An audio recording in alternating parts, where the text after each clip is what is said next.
Hi, Amy. Thank Hi. you for your presentation. I just had one question about kind of the scalability, essentially, to maybe foster at a national level a greater Yeah. sense of economic nationalism based on some of the topics you mentioned. And I'm thinking about President Obama mentioning, being #1 in energy independence.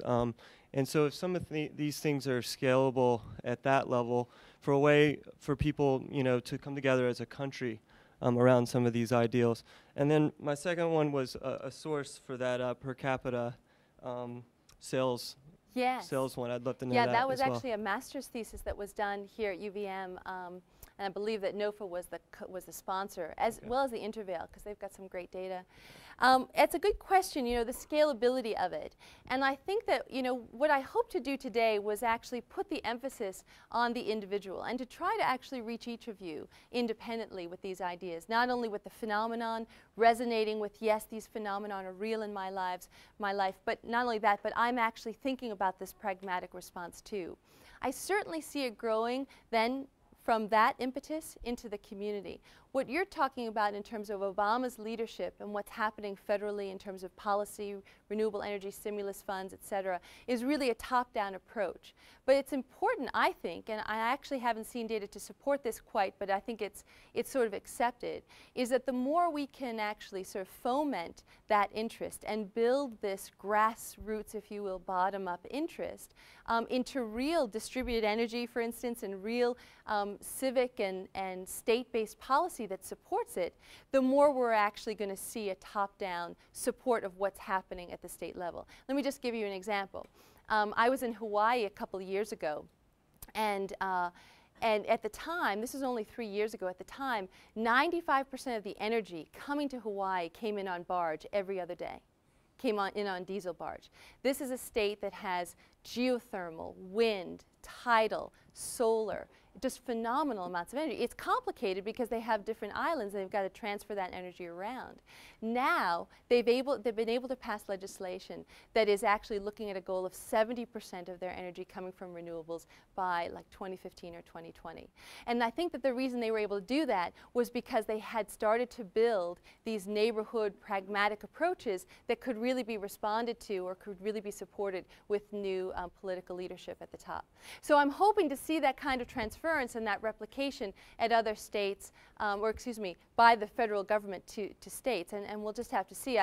To be honest, I find Obama sort of all over the map right now around energy. I'm trying to keep track of him, but there's still some time. And the second point, I'm happy to get you the citation on the market data. Yeah, please.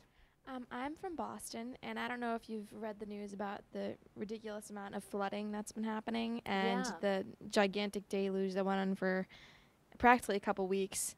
And I was wondering if you've heard about it, what you think about it and its correlation to climate change, and also what you think, how we can make that connection to the public, that it wasn't just some kind of freak rain accident, and how you can convince the public to learn something from this.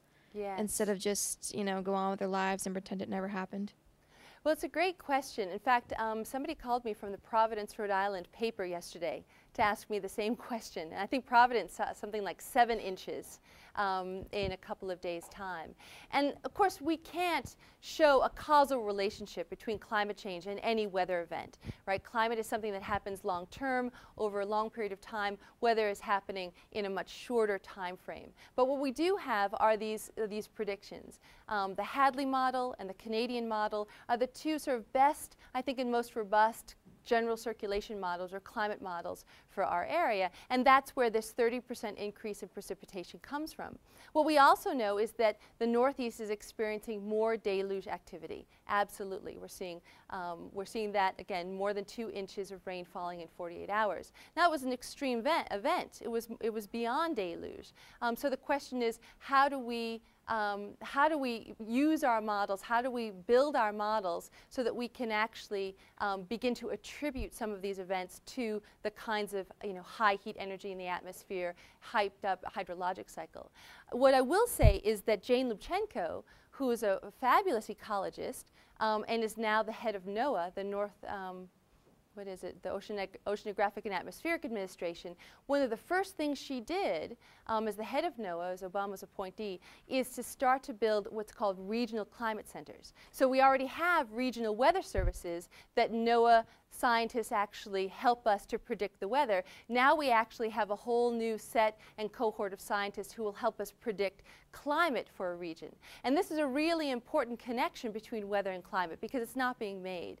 In fact, you probably saw the New York Times piece a couple of weeks ago that shows just how conservative the meteorologist is.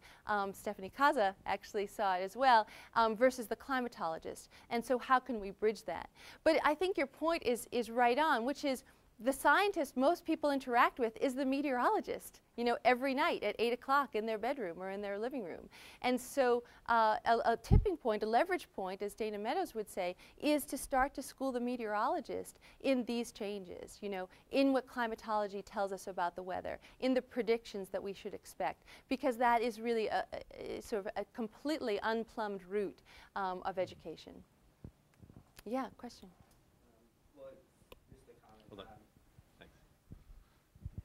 It's just a quick comment. Stephen Colbert a couple weeks ago had a guest thing about exactly what you're talking about. He had a meteorologist and a climatologist, and he tried to get him to have a cat fight. But he basically tried to clarify that, which I thought was interesting. Good. You know, I've read recently that more people are getting their science from Stephen Colbert than any other source. I don't know what that says exactly, but he's had some good people on. Hi, thank you for Hi. presenting today. I just wanted to add that, you know, I'm all for grassroots organization. Definitely, I've worked on a number of projects starting like from the grassroots up. I tend to ignore the administration, especially in the previous 8 years. I'm starting to get more into what Obama's doing, energy, everything. But I just recently started thinking that we need people who have been studying this, all of you here in this room, to run for office in your local towns, because that's that middle level, and that those governments are supporting your local economies. Is that not right? And so, you know, we have a lot of, have to say, old timers in, let's say, the town of Colchester, where I just moved to. We need younger people there who have been studying this, who have new ideas to say, hey, I want to be on the Conservation Board, the Planning Commission, the Select Board, because then they can get their ideas out there and possibly convince these old timers who have been doing things a certain way for decades to see that there needs to be a change at the local level, and then they can support state level policies and then also potentially federal policies. So I just wanted to say that. I just like realized that about 2 weeks ago that like I might run to be representative of the state of Vermont someday, and I think, you know, like maybe everyone else should be thinking about that in their towns and whatnot. So. I really appreciate that. I don't know if people have seen, but there's a new sort of municipal body afoot, and that is the Energy Committee. And now these energy committees are really springing up because, one, they can take advantage of a lot of money. Homeland security funds, federalist stimulus dollars, incentive funds that are coming from the state, and they need people savvy enough to understand both efficiency and renewables and how these systems actually work. And so I really see it as sort of an entry point for people in the room who are interested in the idea to look to your energy committee. It's sort of a non-threatening approach versus, say, select board or something like that. But you're absolutely right. And there's, I think one of the important pieces that I began with is that this is a millennial-long phenomenon, likely many centuries. And so that kind of time frame and understanding needs to be brought to our planning and to our understanding of how we use resources. Most town plans are 5 and 10 years long, or our planning, our planning, whatever, I'm forgetting what the term is. So that's where we need to actually intercede and start thinking about much longer time frames and much more radical changed environments. Yeah. Here. Oh yeah. Thanks, Will, Amy. Yeah. Will was my student, actually. Yes.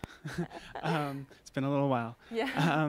And so I just had a sort of an anecdote to share that also relates to the first question asked, that is very much along the theme of your whole talk, which is that it was really interesting the last year and a half at the UN climate negotiations when one of the sort of ongoing sort of smaller debates that was happening was between the youth at the negotiations and the Obama administration, the U.S. delegation, because one of their sort of ongoing mantras and talking points the whole time is pragmatism. But to them, it's in the context of political pragmatism. And so the youth's response to that, and this is international youth from all over the world, said they had their own side event, and the theme of our side event was redefining pragmatism. And part of that is in the context of sort of the practical solutions to the issue, and part of it also for us meant the pragmatic approach to politics, which is rather than necessarily saying we'll let Congress define the issue based on what, how the Republicans and Democrats can come to a compromise, but rather what can actually inspire and motivate the American public to be true to life, and that's in that sense of the pragmatism that you were getting at today. Is sort of the same way that Obama was elected, he inspired a movement of people to get out and organize in their communities. It would be nice to have a pragmatic vision of that kind of movement in our political system as well as the in the practical sense. Yes. So that was just interesting that word and that debate was happening at the UN climate negotiation level in the last couple of years. That's fascinating. Yeah, it's true. I thought about this notion of deep pragmatism almost 5 years ago. And now, of course, Stuart Brand has a book out called The Whole Earth Discipline, an eco-pragmatist approach or something like that. And we have a very different opinion about what the pragmatic responses to these issues should be. So it is important, I think, to unpack all of the ways in which both the philosophy of pragmatism and its more sort of banal and mundane, lay terminology can be applied here. But I just got really elevated the notion that, Obama had such phenomenal rhetoric around justice, right? And that's really what we're talking about here too. It's a justice that's inclusive. And if we could start to find leaders and our own voices, I think our own voices are as important here, that talks about the justice, not an ecocentric justice, which I think is very damning to the presence of humans, and not an anthropocentrism either, but this middle ground, which is really environmental pragmatism, that understands the prudent use of resources and the notion and the need for preservation at the same time. And I think actually in terms of the environmental movement, this is a fascinating new ethical realm for us to employ in the context of climate change. What does it look like to talk openly about true-to-life approaches and actions, given that we want to be here as well as surrounded by a vibrant community of life? I'll just add to that, Amy. Thank you. Your answers have been so splendid. But I think your question, Will, and the first one we heard, challenges us to think about how these scale up, particularly into the political realm. And I might offer that the pragmatism that Obama is following, which can be certainly defended, obviously is leading him into directions that are counter to the sort of cultural vibrancy and the sort of belief system going all the way back to Thoreau of the transition and local sustainability movement that you've talked about. I mean, let's be honest. The idea to open up oil and natural gas fields off of the Northeast is not exactly the kind of thing that those of us in Vermont are necessarily going to embrace. But actually, I think it's therefore important to ask about the process through which Obama and his wonderful team, Jane Lubchenco and others, he has the top scientists in the world working on this, how they reach that conclusion. Politics is part of it, to be sure, but whether the pragmatism at the national level, led by this extraordinary team, leads us into places that are in fact consistent with people having chickens in their backyard and so forth. I'm not sure myself, and Amy's right to bring up the Stuart Brand book, because it almost starts in the same place where you are and then comes to some very different conclusions. If you're not familiar with that book, it's a fabulous read, if at the very least a challenging read. This is a longtime environmentalist who concludes that we need to scale up nuclear as quickly as we can. So I offer that because I think it's true that one of the critiques that Amy laid out is a certain isolationism, a certain, talking to the choir and all that, and we fall prey to that, I think, at Vermont. But actually, she's given us the tools, it seems to me, to think about the broader issues and how they've transpired, how Obama and his team have led to gone to the conclusions they have, how even a Stuart Brand has come to the opinions he has, and to look for the areas of consistency as well as the places where there are just different sets of views. And there's a question over here.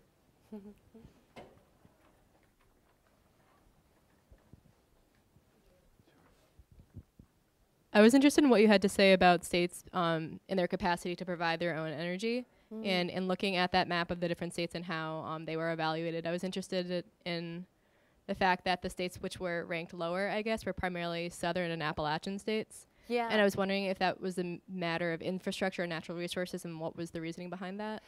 Yeah, predominantly it was the southeastern part of the country that was less able to create all of its electricity from renewables within the state boundary. So, a place like South Dakota, for instance, has 10,000% potential to create its own electricity. Vermont, 120%, for instance. Places in Maine, even far beyond that because of the offshore wind possibility. The southeast, very low sun for the most part, not the same kind of rooftop exposure, so what they did was actually a GIS analysis of rooftops to get at that solar contribution. Not a lot of offshore wind or onshore wind either, and so really looking at some geothermal, some little bit of solar, et cetera, and dense populations in places. And so that's what added up to them falling short. Something like 35 or 40% for 35 or 40 of the total states can do half, though. And so you can see that 100% is perhaps a really large goal, but a significant contribution of half of a state's renewable energy could be met by something like 35 or 40 of the states. So it's still viable. It's just not comparatively so. Yeah. But check it out, New Rules Project. The authors John Farrell and David Morris. Yeah. Yeah. Hi.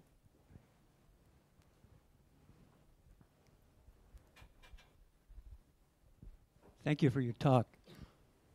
I should mention, by the way, that Stuart Brand's book is being reviewed in the pages of Solutions in an issue soon to come. Oh, great. You started with a number, 350, and when Bill McKibben's folks were here, they also talked about a time scale. So as a numbers person, I'm kind of concerned that a pragmatic approach doesn't seem to include many numbers. The time scale I hear for these bottom-up things seems long compared to the time scale that McKibben talks about and that the scientists talk about, because we have a global problem about CO2, not a local problem.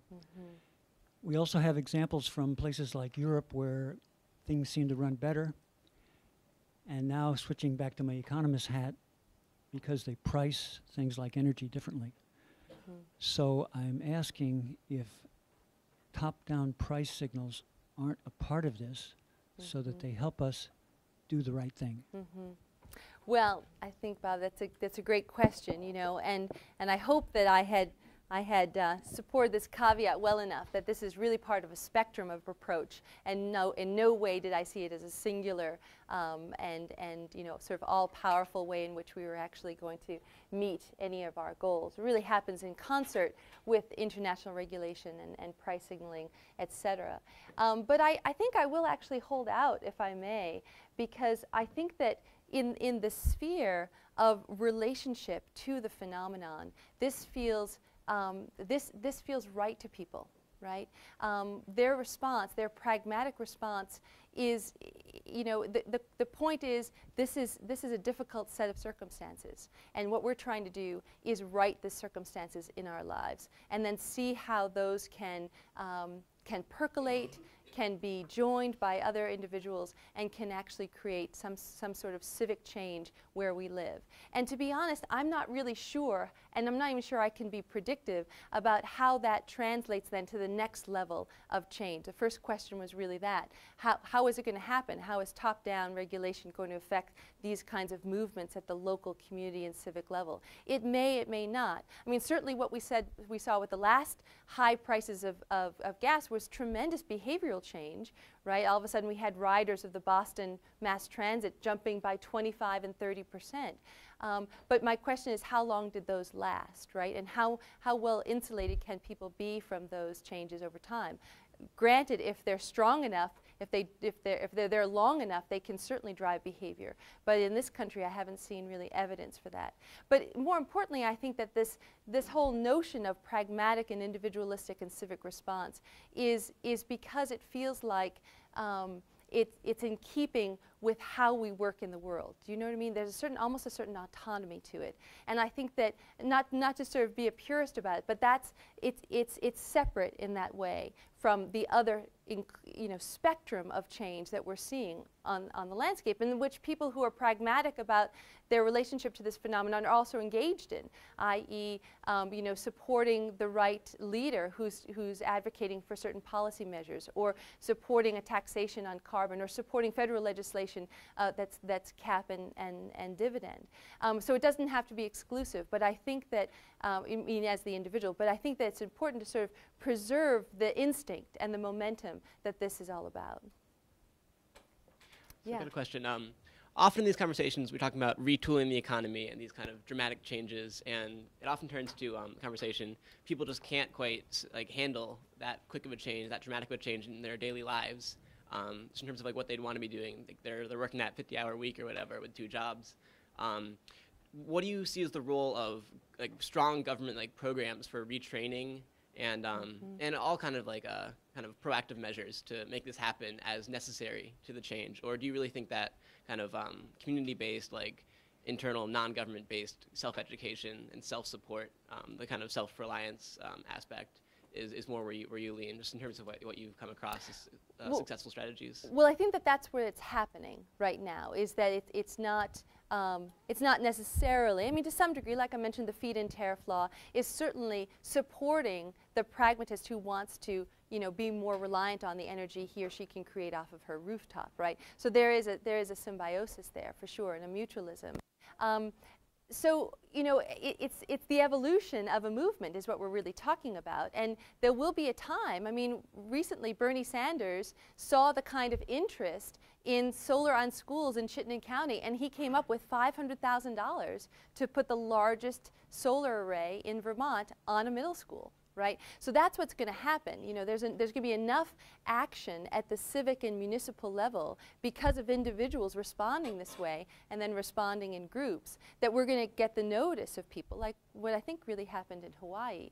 Now, how do we plan for that? I mean, do we be strategic about it? Do we think we've actually reached a prominence in our counties or in our communities where we can gain that kind of fiscal attention? Perhaps we need to be more strategic there. But I think it's kind of fascinating to look at, and Bob's question notwithstanding, which is we've got a time frame here at the same, ongoing, is how do we build it organically so it actually has presence and it's reliable and it's here to stay at the same time that we chase sort of the political support that would actually make it grow. I don't really know. I just have to see it. We're seeing it unfold. It's so nascent, really.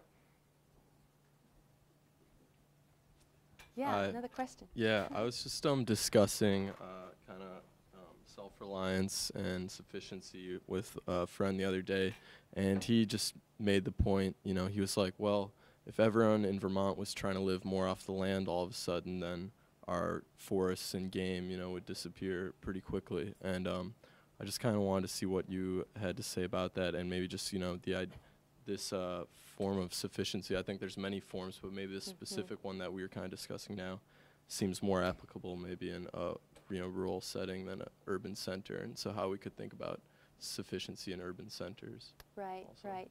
Yeah, it's true that my lens is you know, where I live, and my narrative usually comes from that landscape. But it's not that I don't read about what's happening in the urban ecology movement, which is really quite robust in places. I mean, one of the places I seem to keeps grabbing my attention is Baltimore, of all places, and amazingly thriving community gardens, school gardens, solar on rooftop, white rooftop painting, all kinds of, you know, certainly grassroots, just completely, you know, sort of study cases of grassroots activism in urban settings, and really dealing with the issue of social justice. How can we make this accessible to all socioeconomic classes? So it is happening. You know, I think that any of it, 100% or absolute, is not what people are reaching for. They're reaching for the right direction that is in keeping with what they know and what they feel morally obliged to do. And so, you know, obviously it has to have some principles too around preservation and denuding landscapes and overhunting, et cetera. But I think that just the opportunity, just the possibility for people to consider, I can grow, you know, 10% of my vegetables, or I can create, you know, 50% of my power, is quite powerful and empowering to people. It doesn't have to be 100%. You can be sufficient in sectors, you know, and gaining sufficiency while you go. Thanks. Yeah. Join me in thanking Amy once again. Thank you.